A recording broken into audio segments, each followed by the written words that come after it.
ఓం సాయిరాం. బాబా తన భక్తుల గౌరవాన్ని మర్యాదను కాపాడటానికి ఎలా అండగా నిలుస్తారో చెప్పే ఒక అద్భుతమైన లీల ఇది. ఈ కథలోకి వెళ్లే ముందు మీరు కూడా బాబా భక్తులైతే కామెంట్ బాక్స్లో ఓం సాయిరాం అని టైప్ చేయండి. అలాగే ఇలాంటి మరిన్ని బాబా లీలల కోసం మన ఛానల్ని సబ్స్క్రైబ్ చేసుకోండి. ఒక పేద రైతు తన కూతురు పెళ్లి నిశ్చయించుకున్నాడు. కానీ పెళ్లి సమయానికి అనుకోకుండా పంట చేతికి రాక డబ్బులకి చాలా ఇబ్బంది పడ్డాడు. పెళ్లికి వచ్చిన వియ్యాలవారు చాలా కోపిష్ఠులు. సాయంత్రంలోపు కట్నం డబ్బులు చేతిలో పెట్టకపోతే పెళ్లి ఆపేసి వెళ్ళిపోతాం అని గట్టిగా చెప్పారు. ఆ రైతు దిక్కుతోచని స్థితిలో ఊరి బయట ఉన్న చిన్న సాయిబాబా గుడికి వెళ్లి బాబా పాదాల మీద పడి ఏడ్చాడు. తండ్రి, నా ప్రాణం పోయినా పర్వాలేదు కానీ నా బిడ్డ పెళ్లి ఆగిపోతే ఆ అవమానాన్ని తట్టుకోలేను, నువ్వే నన్ను కాపాడాలి అని వేడుకున్నాడు.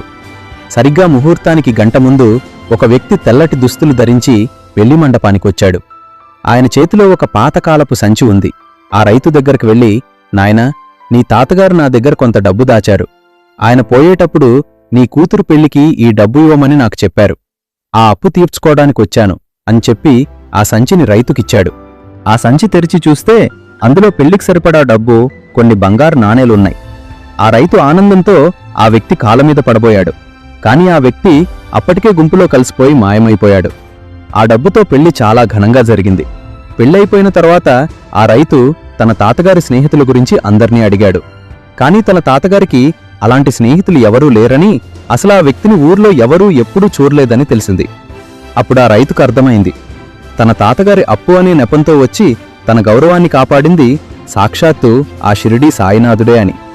భక్తులారా, మనం ఆపదలో ఉండి ఆర్తితో పిలిస్తే బాబా ఏదో ఒక రూపంలో వచ్చి మన కష్టాలను తీరుస్తారు. ఆయన ఎప్పుడూ తన భక్తులను తలవంచుకునేలా చేయరు. ఓం సాయిరాం.